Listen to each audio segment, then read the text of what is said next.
science is a good word. Science is a good word. It works for me. On the inside of your bulletin, Jeremiah 10:23. Lord, I know that people's lives are not their own. It is not for them to direct their steps. How many of us believe that? Do we really? No. If we believe that, how come we try and do it? I think there's another one that says, a psalm or a proverb that says, man directs, plans his steps, but it's the Lord who guides them and directs them. We need to understand something. Now, here a while ago, somebody got that brought to his attention. We were playing. God is working. He's working now. He always has been. He's always been there, even when we didn't know it. Now, God doesn't plan for tomorrow. He plans a whole lot further along than that. And there's so many stories in the Old Testament that prove that. You remember Joseph? Now, do you really think that Joseph would have thought at the time that they threw him down in that pit and sold him off as a slave, that God was working? He'd have been running and crying. And he goes off to Egypt, and he's got a job at Potiphar's house, and the next thing you know, he's in prison. He's been lied about. Yeah. You think Joseph thought that God was working? I imagine he was praying, God, get me out of this. Yeah. And then there's a baker and a cupbearer that end up in prison with him. They're from the royal house. I bet they sure didn't think God was working. But God was doing it all. God made Joseph a slave, put Joseph in prison, put the cupbearer, put the baker in prison to work his plan. He had a plan for Israel. And so Joseph's dad, his brothers, ended up in Israel, fed and happy. We thought, oh, that's what God was working for. And then they became slaves. For over 400 years, they were slaves, making bricks. Pharaoh starts killing their kids. Where's God? He's right there. Right there. How about Moses? To keep him from getting killed, his mother put him in a basket and the water floated him up, hoping God's going to take care of him. That was already God's plan. He's raised for 40 years in Pharaoh's house, Prince of Egypt. And all that goes away. He spends the next 40 years as an exile. And finally, when he's 80 years old, God reaches out and says, hey, boy, got a job now. You think, boy, all 80 years of Moses? No, not 80 years of Moses' life. 80 years of Moses' life, 450 years of the Israelites, the life of Joseph. God's working his plan the whole time. The entire time God's working. And man is going to be sitting around saying, but where was God? And so God brings the children of Israel out of Egypt. Hallelujah. Gets them to the Red Sea, and we got a problem. God brings them through it. Everything's okay. And then they spend the next 40 years wandering around in the desert for every one of them died. Not a one of those people, with the exception of Aaron, the one other guy, Joshua and Caleb, made it to the promised land. Whole another generation. God was working his plan. Esther in captivity, slavery. They take her to serve in the palace. She becomes queen. Mordecai comes to her and says, God's got a job for you. We're fraught with danger. Now, somebody that Esther tells me about God's plan. You know, Mike and I said, you know, we always look at God and then we make plan A, B, and C just in case. Okay? God has already got plan A, B, C, and D. You know why? Because he's working with us.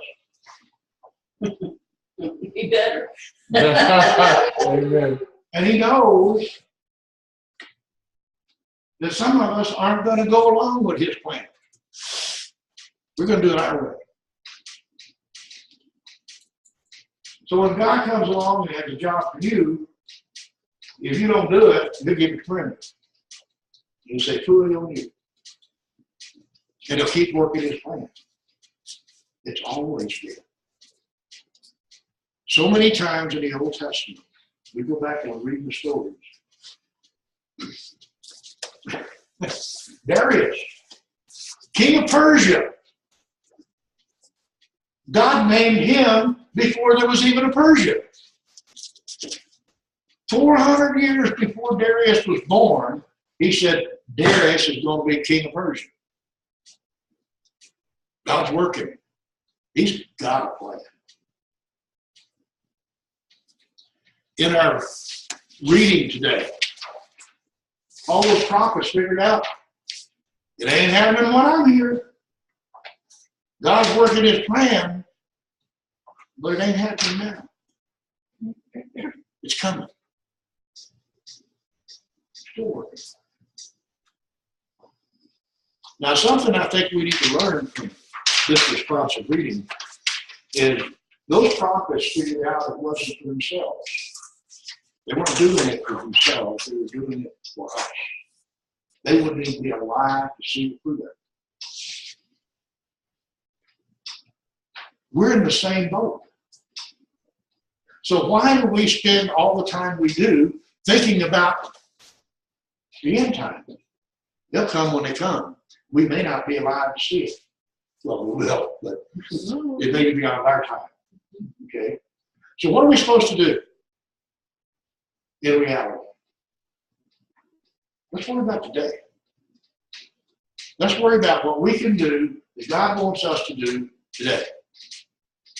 Tomorrow is going to get here, or not. And if we're worried about what we're going to do tomorrow, and we ain't around tomorrow, that's a wasted effort. Worry about today. Let's take care of it. I've been talking with Jimmy. We've been talking about this church. I've been watching and perplexed almost since I've been here. You know, y'all know how I ended up getting here. And I'm looking at him saying, all right, what is it you want me to do here? You know, what's going on? And then some things started happening. Holy Spirit came in up there one morning. Some people saw it, some people didn't. The ones that saw it got impressed. The ones that didn't, along the way, things are happening. I watch in this congregation who comes and goes. And sometimes I wonder, what was this Jackie to come up here? Be a blessing to us. I look at things that happen that shouldn't be. You know? I see what happens within our little group of people. Jerry had a burden on his shoulders, big burden. It was dragging him. One night an angel come along and took it. I took that burden off of him. It's not that. Praise God for that. Absolutely. Jimmy's struggling. God comes along and says, let me explain it, son. Let me tell you. There's a difference in Jimmy. You see that example that you're talking about, that you started off talking about?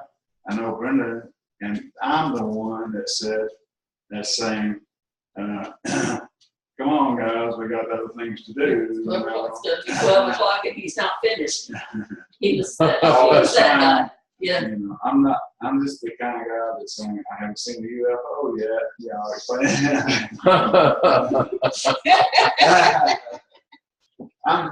You know where I'm going with this. Yeah. Surprise. People I drop didn't into our experience that. I'm midst, kind of guy that's, you know, all right, and how much we wonder, was you know, some people are gone. We wonder. Over 2 years ago, I'm sitting there asking God, what are you doing? Are you sifting? The Lord and I's conversation is, when did you first see this? When did I first experience? How long back? We're trying to analyze it about where did this first start? The truth of the matter is that God was working in this congregation when I was in Junction and before. He's always been working. He's working today for His plan, not our plan, His plan.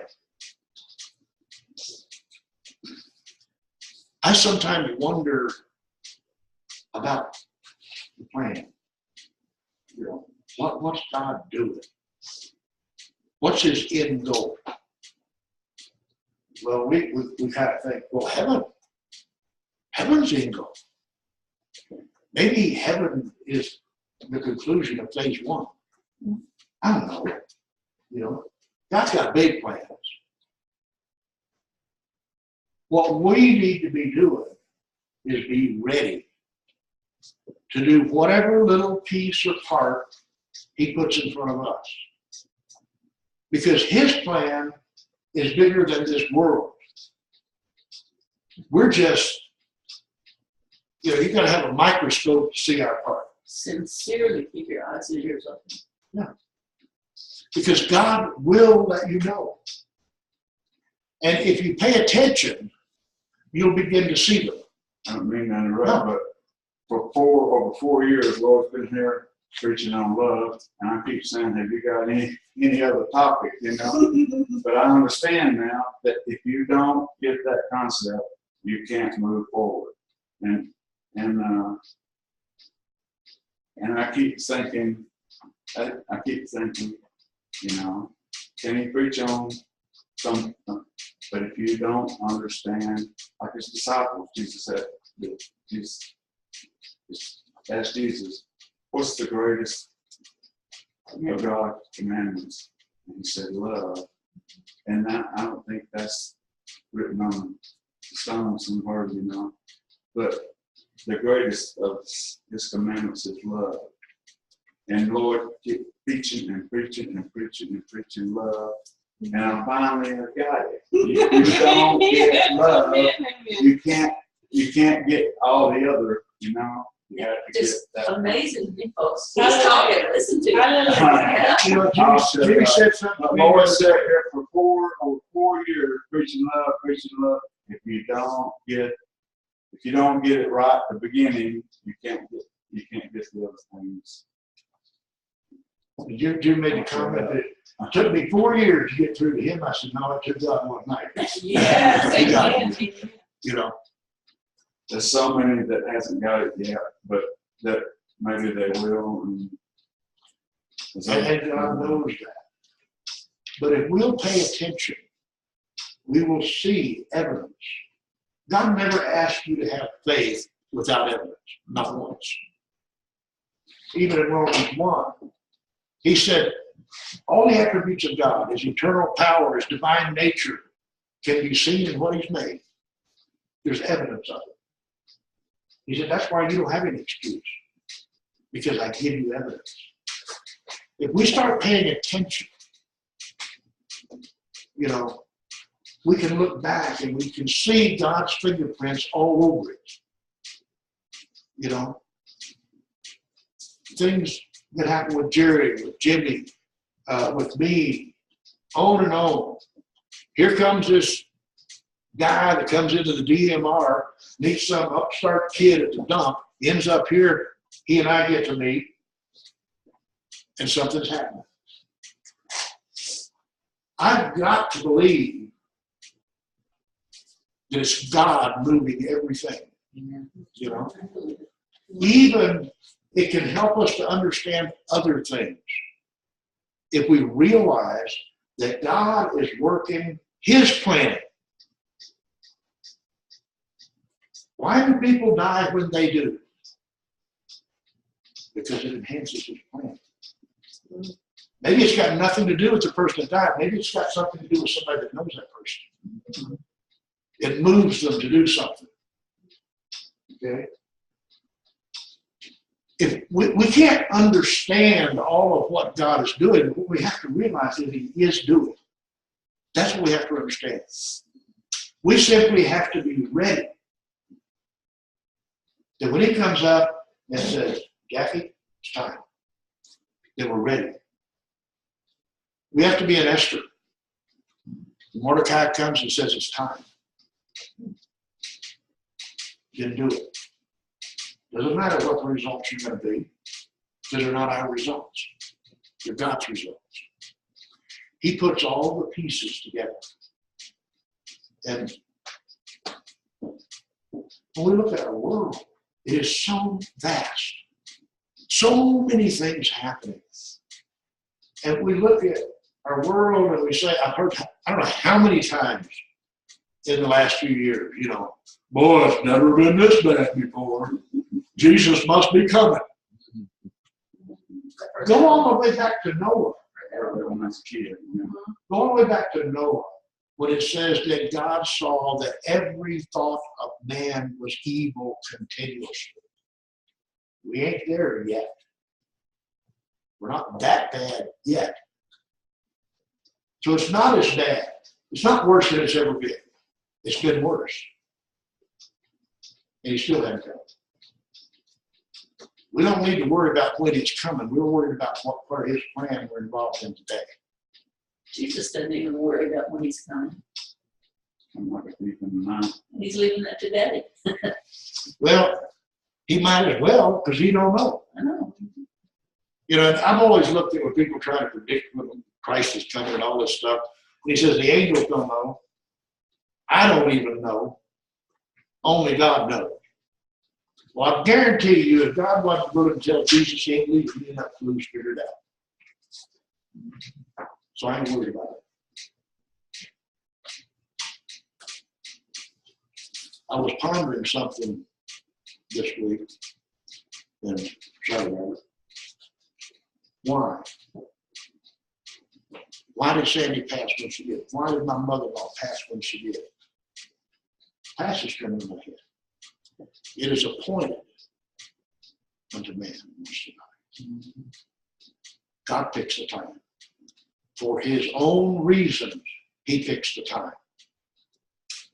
Because it's part of what he's doing. It's going to be your day and my day one day. And it's going to be the right time.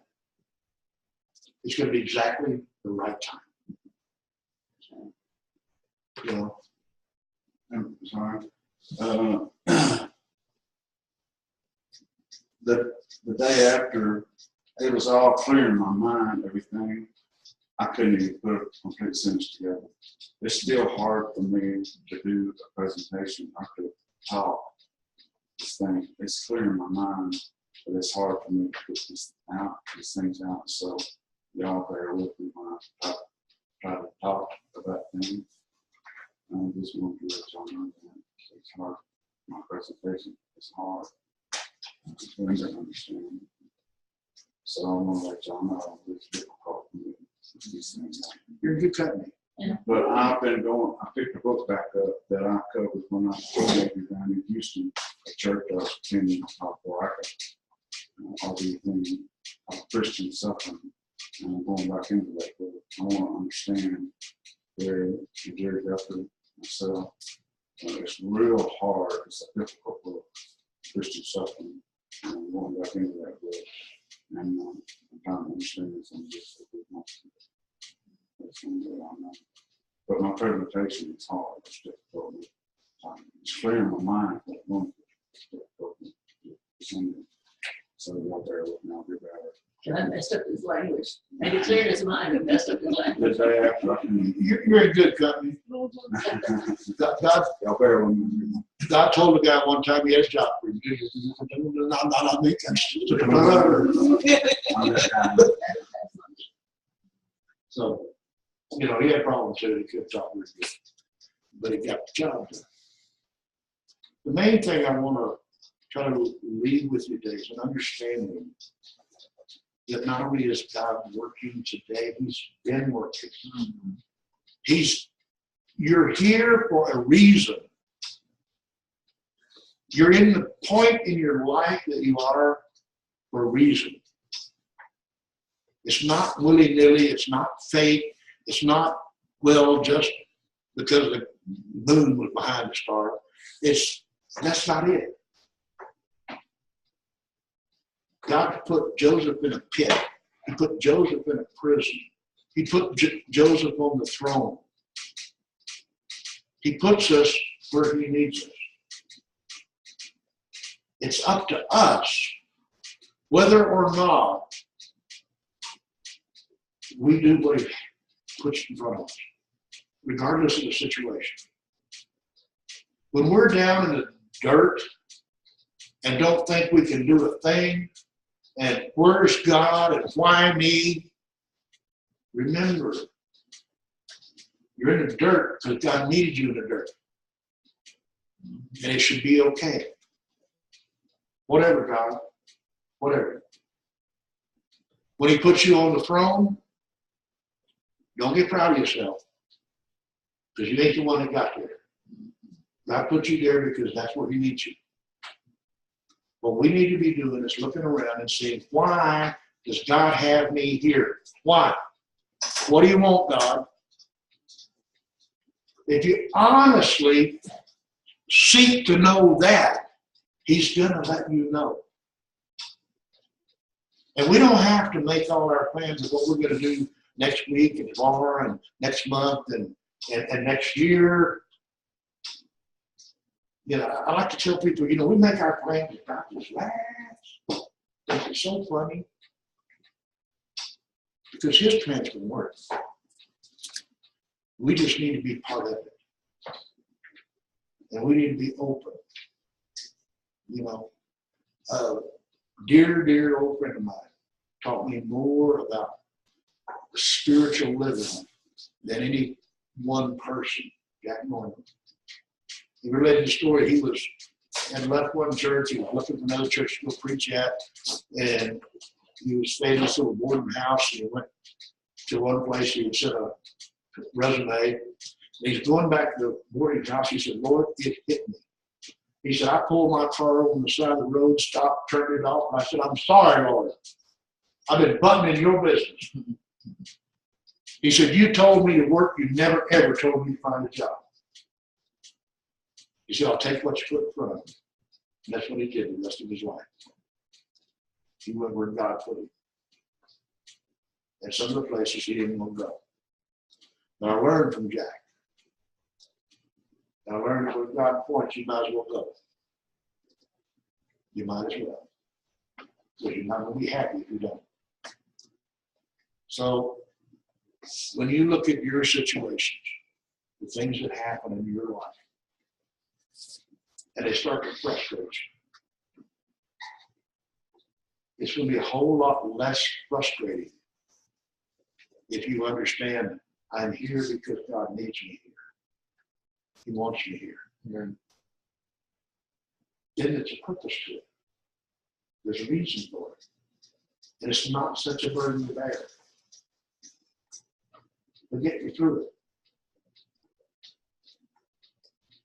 So just think about this. I don't care what's going on. If your finances are tight, if the neighbor is yelling at you, if your brother won't talk to you, I don't care what the problem is. If you realize that God is working, and God has you exactly where He wants you, for whatever reason. And sometimes all you can do is sit still and listen. That's all you can do. But we want to be busy. We want to fix it. We want to take care of it. You don't have to. God will put more work in front of you you never do. You know, if you just pay attention.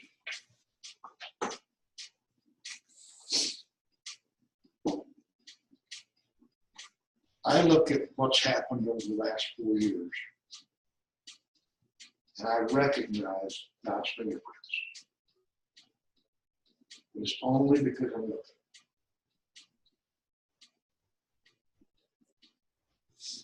You need to look. We don't have to fix everything. Some things we're never going to fix. So what God puts in front of you, for you to do it with all you got. Because that's all He wants you to do. For the glory of God. For the glory of God. Amen. It's all for His glory. If we do it for any other reason, we're not going to get the blessing of it. Look at Esther. Everything that happened with Esther was for one reason. So she could go talk to the king. A lifetime. That was her only job. Go talk to the king. A little bitty piece of God's plan. Now God warned her, this is your little piece. You don't have to do it. My plan's going to work anyway. But you won't like what happens. Same with each one of us. When God's put something in front of you, that's your job. It's not my job, not Mike's job, not Jackie's job. It's your job. Do it the best you can. I'm convinced God will never, ever put anything in front of you that either one, you can handle yourself, or He's going to be there to give you what you don't have. It will be done if you put in the effort. That's all you got to do. And I don't care what it is.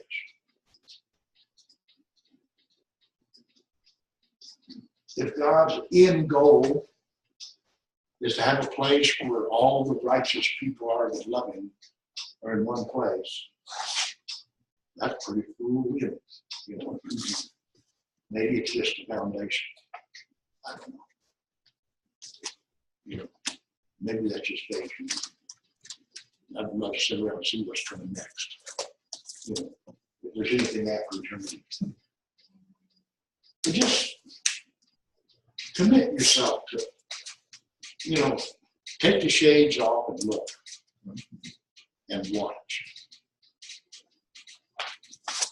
Ask God to open your eyes so you can see. You know,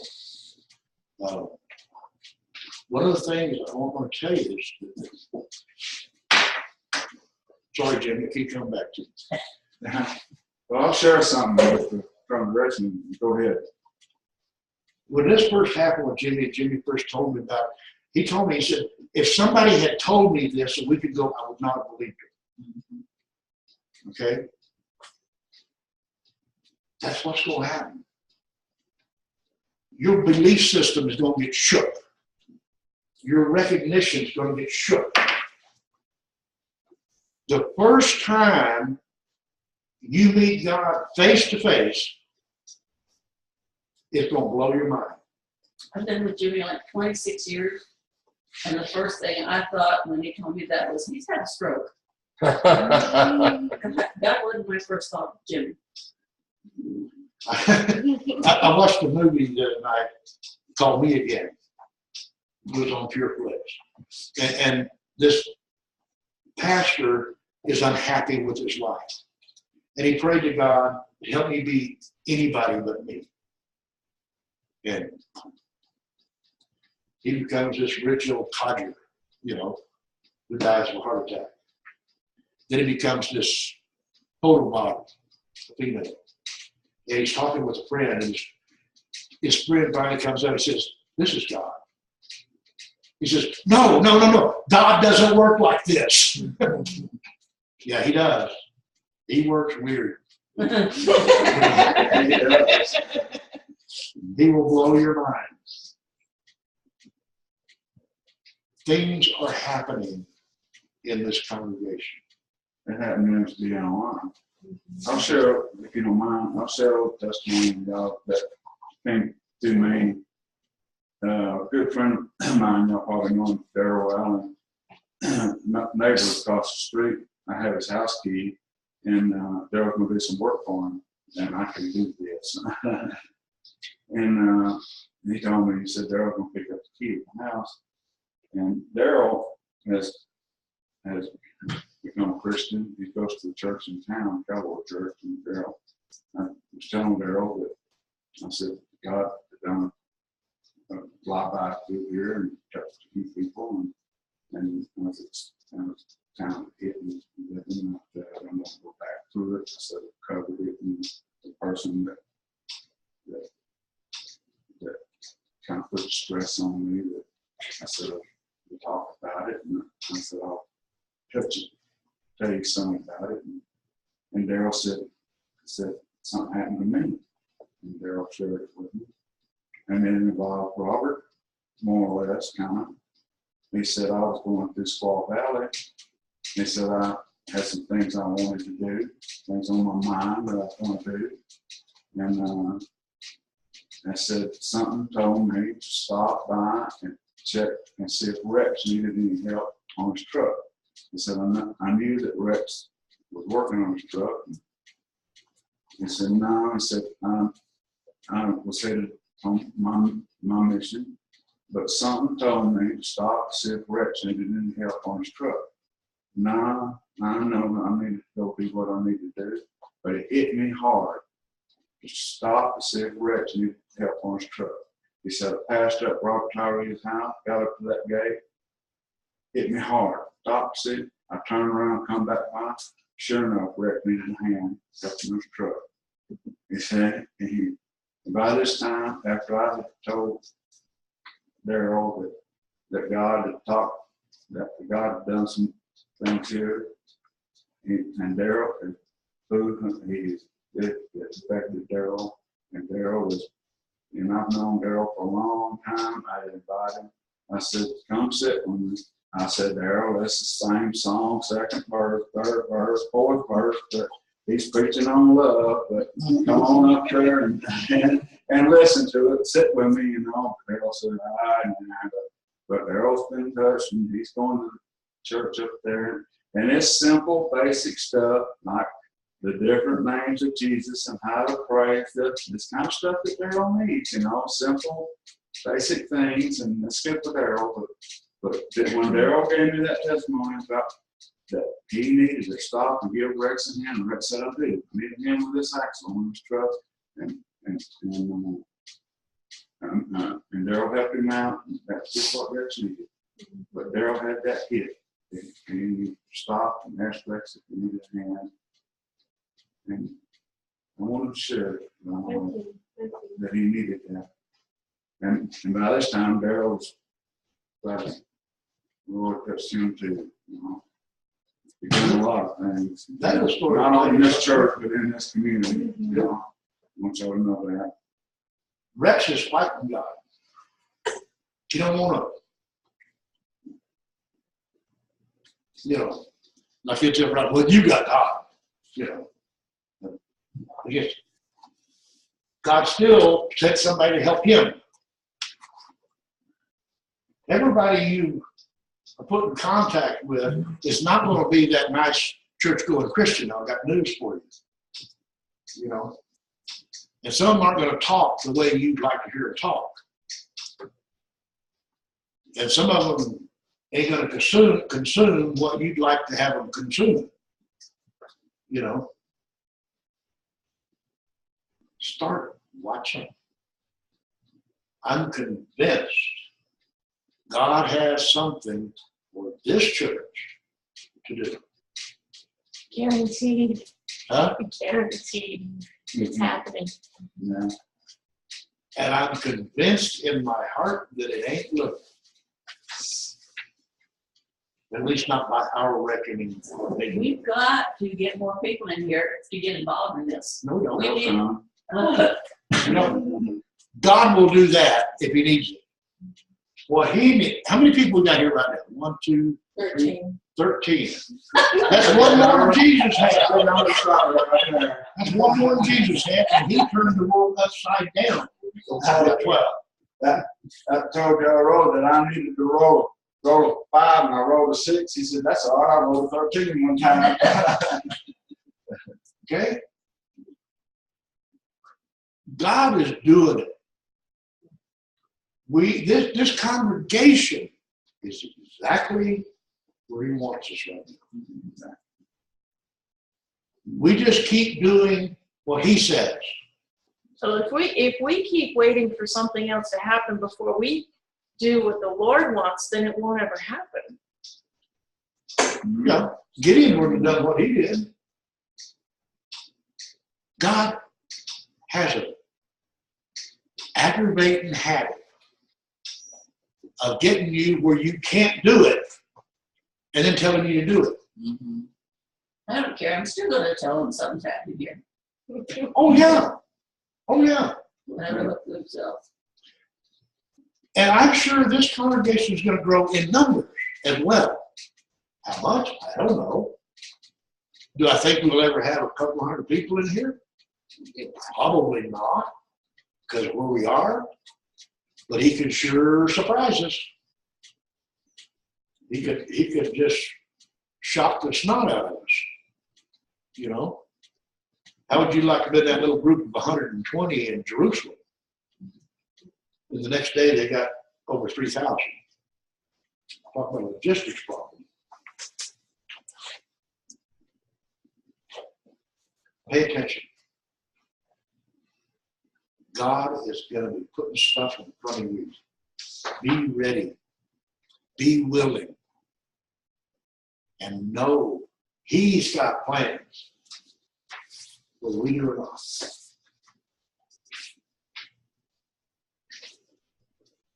By the way, as a side note, you remember the sermon I did on love? Which one?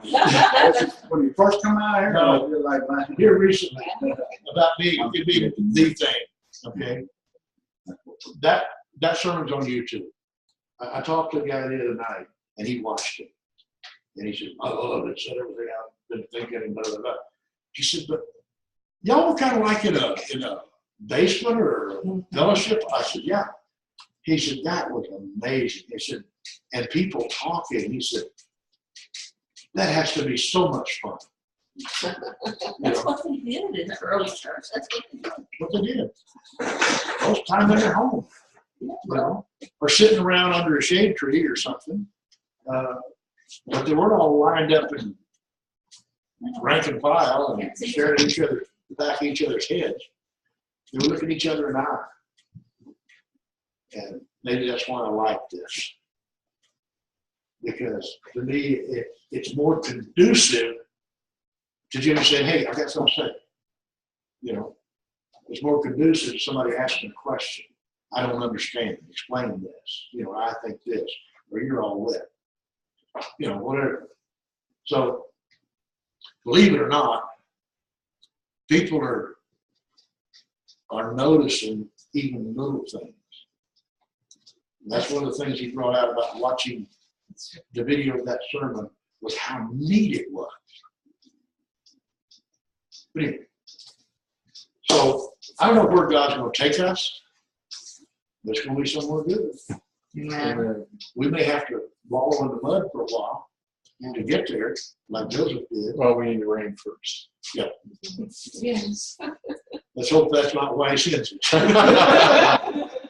You know, We need to run this a little long because we got the First Baptist Church down.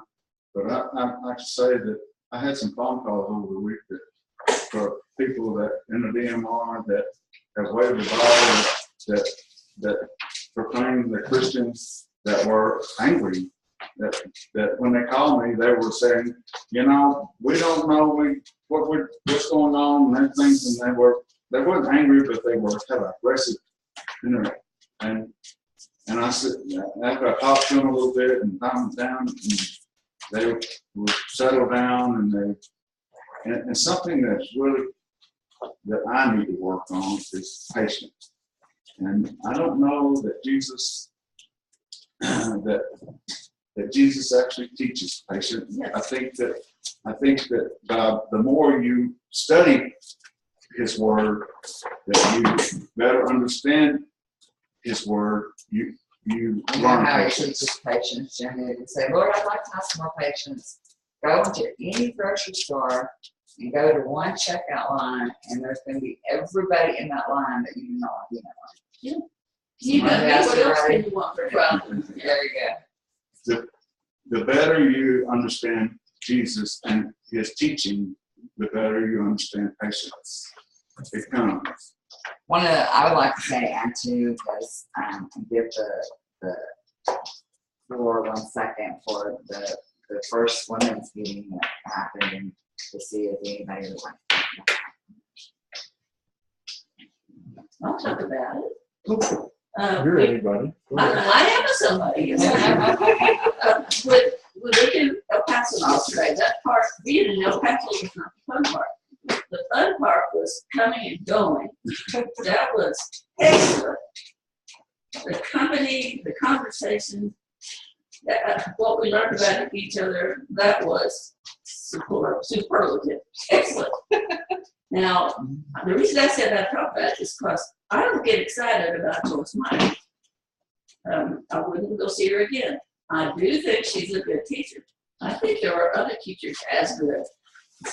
The singing was very good, especially for young people, and the place was crammed. 6,000 seats, 5 times a day for 2 days. That's a lot of people. They have, in their mezzanine, you know, the entrance to the church is curved and classy looking. You know, there's like the trash cans, Starbucks, bookseller, place where you can throw your money. Subway. Yeah, they have a thing in the wall to receive offerings, like a trash can. Like you could slip by and drop her in there. Is that how you get 6,000 people 5 times a day for 2 days? I don't know. I did feel the Spirit working, but I think He was working more on our group than He was on the group. The road trip, the windshield time.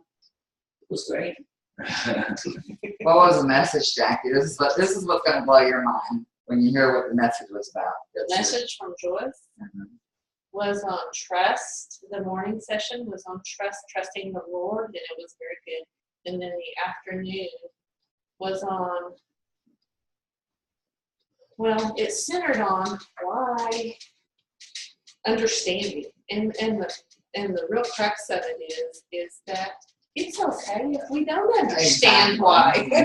Don't understand, but just, you don't have to understand, but just do it. Just do it. If you're the slave of God, the servant of God, and He tells you to do something, put Him back. That's not so funny because what you're saying, Lauren. Maybe I was there too. Anyway, let's pray. Heavenly Father, we thank you so much that you care enough about us to involve us in your plans. Father, help us to be ready all the time. Help us to realize that nothing you give us is small or insignificant. Help us to realize, Father, that we are where you need us to be. And help us to thank you for that, regardless of where it is. Father, help us to realize that everything that around us that happens, you had a hand in it, one way or another. Lord, just Help us to always be ready to answer your call. The greatest son's name. Amen. Period.